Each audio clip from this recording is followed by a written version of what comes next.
Pero lo interesante aquí es que según las fuentes oficiales, en ningún momento hubo soldados enemigos. Las celdas en verdad no servían para eso, eran almacenes, y el castillo únicamente era para entretener y recuperar a soldados heridos.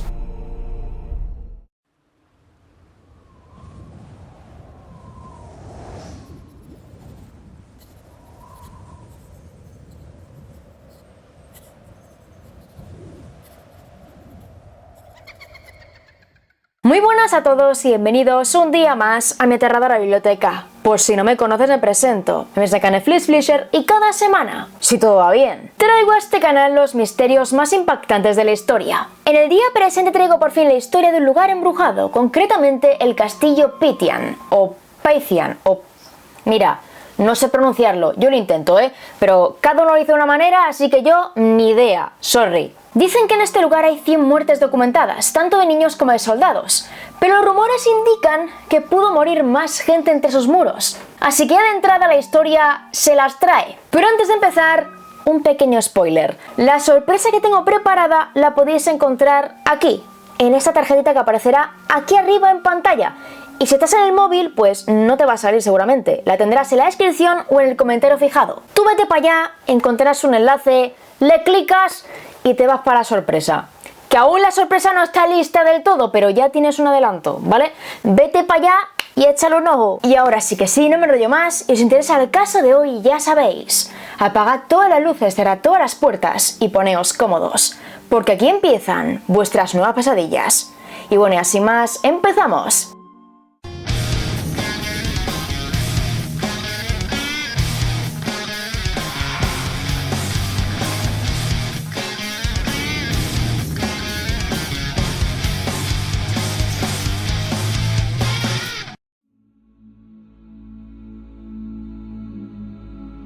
Para conocer esta historia debemos situarnos a unos 240 kilómetros a las afueras de Kansas, en Missouri, concretamente en un pueblecito llamado Springfield. A inicios del siglo XX, en este lugar, se empezó a construir un imponente castillo de aproximadamente 4.000 metros cuadrados, y las obras acabaron en el año 1913.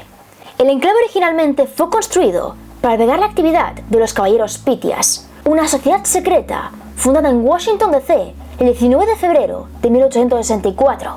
Sin embargo, por extraño que pueda parecer, el castillo no era un lugar donde vivieran estas personas, sino más bien un punto de encuentro. Era un lugar impresionante, con grandes jardines, una gran cantidad de habitaciones, de salas, pero aún así, allí no vivía mucha gente. En primer lugar, ahí se llevaban a cabo las actividades más importantes, reuniones importantes, exclusivas, fiestas privadas. En segundo lugar, allí vivían las mujeres e hijos de los miembros que ya habían muerto. Y en tercer lugar, cuando un caballero se retiraba, podía elegir vivir en el castillo, pero únicamente si se retiraba. Los caballeros Pythias eligieron cómo debía ser este castillo, tipo de habitaciones, cantidad, cómo orientarlo y, por supuesto, los materiales. Materiales entre los cuales estaba una piedra autóctona que, según ellos, tenía poderes. Decían que esa piedra tenía capacidad de atraer y retener energía que podía ser o buena o mala. La idea inicial es que este proyecto pudiera albergar a 100 personas en su interior, pero cabe decir que nunca lo consiguieron. No dejaban que se quedara mucha gente, todo era muy exclusivo, muy cerrado, así que en cierto momento decidieron convertir el castillo en un orfanato. Los caballeros Pythias modificaron un poco su plan inicial y abrieron las puertas para acoger a niños sin hogar. Niños cuyas familias no tenían recursos, niños sin padres. Pero aunque esto pueda sonar muy bien, de puertas para adentro era una historia muy distinta. De puertas para afuera, los niños Pythias recibían la mejor educación. Tenían buenas camas, ropa, platos de comida caliente, techo bajo el que dormir, amigos, lugares para correr y gritar. Pero según algunas fuentes, lo que pasaba dentro del castillo era muy oscuro. Para empezar, la educación que recibían era muy estricta. Niños y niñas estaban separados y ni siquiera podían hablarse. Los niños estaban en un ala, las niñas en otra, y aunque fueran hermanos, no podían ni verse. En segundo lugar, en este sitio solo aceptaban 2 hijos de cada familia. Si un matrimonio tenía 8 hijos, de estos 8 solo entraban 2. Y algunas fuentes dicen que en este lugar solo aceptaban amigos conocidos o descendientes de caballeros pitias. Y en tercer lugar, y esto llama muchísimo la atención, se dice que los niños a lo largo del día tenían muchísimas tareas que debían cumplir. El atar tomates, limpiar, lavar la ropa, tenerlo todo recogido, todo limpio. Pero una parte buena es que los muchachos podían jugar en el gimnasio del sótano y ver películas mudas en una sala de cine que tenían solo para ellos. Por una parte tenían muchísimo trabajo, pero por otra tenían grandes lujos para la época. Y cuando caía la noche, todos dormían apiñados en diferentes cuartos, niños en una parte y niñas en otra. A pesar de los problemas, una mujer llamada Mildred Hall Cherry, quien estuvo allí en los años 20, contó que en el lugar estaba bastante bien. Hacían actividades, tenían muchos amigos, estaban bien cuidados, bien vigilados.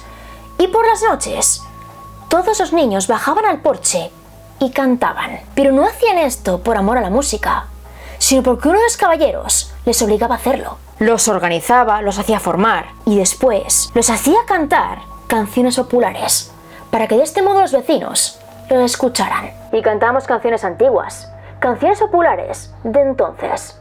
Y la gente venía a las puertas y cercas allá abajo para escucharnos cantar. Pero en ese lugar no todo era bueno. De hecho, Mildred contó que les entregaban un vestido al año. La gente pensaba que los niños tenían varios trajes, varias mudas, pero en realidad era una al año. Una muda que los niños debían cuidar. Uno de esos trajes a Mildred no le gustó y cuando se quedó sola, agarró unas tijeras y le cortó las mangas. Era una niña pequeña, no pensaba bien en lo que estaba haciendo. Y cuando los adultos se enteraron, la sometieron a un terrible castigo. Muchos pensaréis que quizás por la época la golpearon, pero lo que Mildred sufrió fue algo muy distinto. Y es que la encerraron en un armario hasta que ella misma volviera a coser las mangas del vestido. En aquellos momentos, Mildred debía tener entre 6 y 9 años de edad, y el tema de la costura no se le daba muy bien. Así que otras niñas en plena noche, sin que los adultos las vieran, fueron al armario y lo cosieron por ella.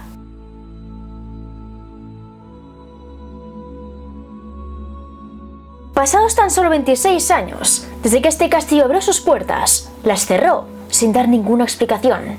Esto podría dar a entender que su historia llegó a su fin, pero cabe decir que no había hecho más que empezar, ya que todas las noches los vecinos de Springfield querían seguir escuchando a los huérfanos cantar.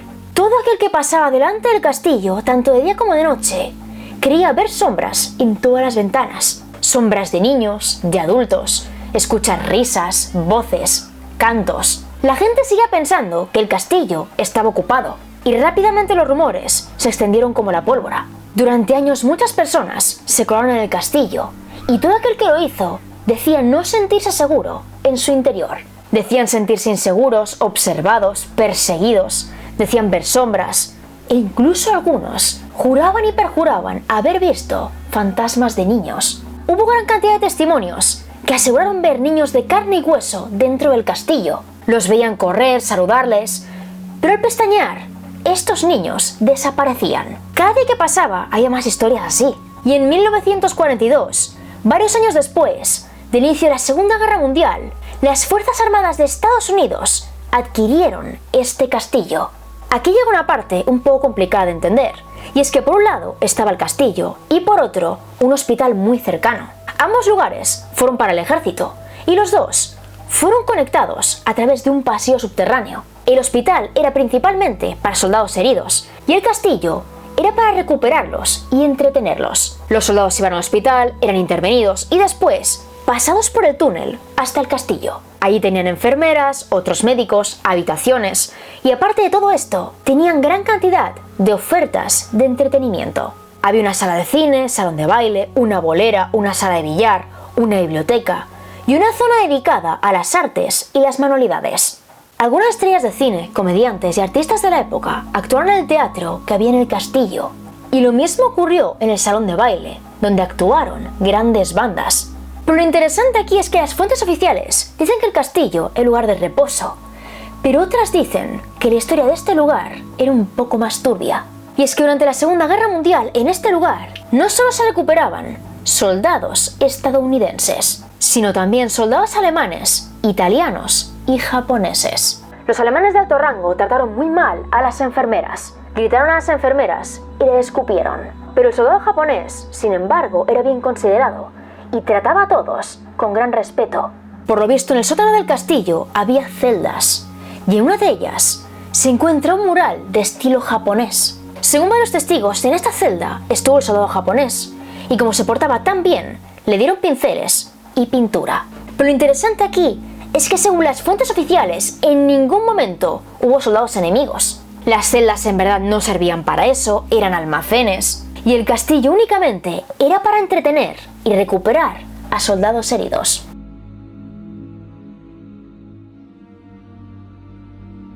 Con el final de la Segunda Guerra Mundial, el lugar poco a poco fue quedando abandonado, y la gente se empezó a colar en su interior por curiosidad, o para ver si encontraban algo de valor.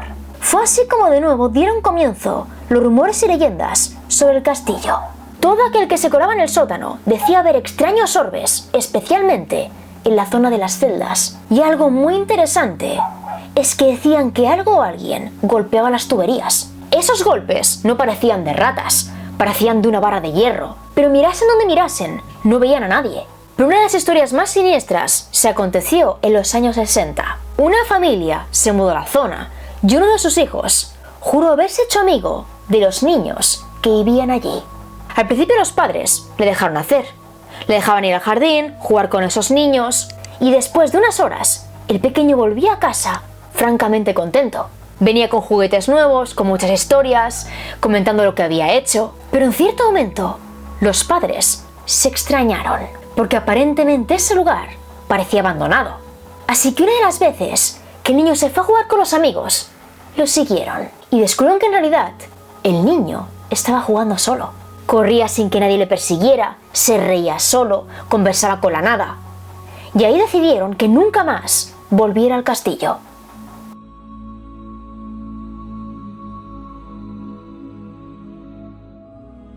El ejército vendió el castillo en 1993, pero a partir de aquí todo es caos. Algunos comentan que pasó de mano en mano durante muchísimo tiempo, y otros que no fue así, que durante muchísimos años el castillo no encontró comprador, pero finalmente fue adquirido por Tamara Finocchiaro. Esta mujer hizo de todo por recuperar el castillo. Arregló los jardines, la entrada principal, lo restauró, abrió varios cuartos más, y en el año 2010 abrió sus puertas para hacer tours históricos. Por un lado, hacía tours históricos. Por otro, alquilaba cuartos y ya finalmente organizaba eventos, bodas, convites, celebraciones, sesiones de fotos. El castillo está abierto al público, pero al mismo tiempo, la propia Tamara vivía en su interior. Y fue entonces cuando empezó a experimentar cosas extrañas. En una ocasión, cuando estaba en el vestíbulo, escuchó la voz de una mujer saludarla. Aquella voz no fue un susurro, fue más bien un grito, un llamamiento, y esa voz resonó por todas partes. Pero mirase donde mirase, no encontró a nadie. En primera instancia pensó que era su imaginación. Era un lugar muy grande, vacío, frío, solitario. Y era muy normal imaginarse algo así.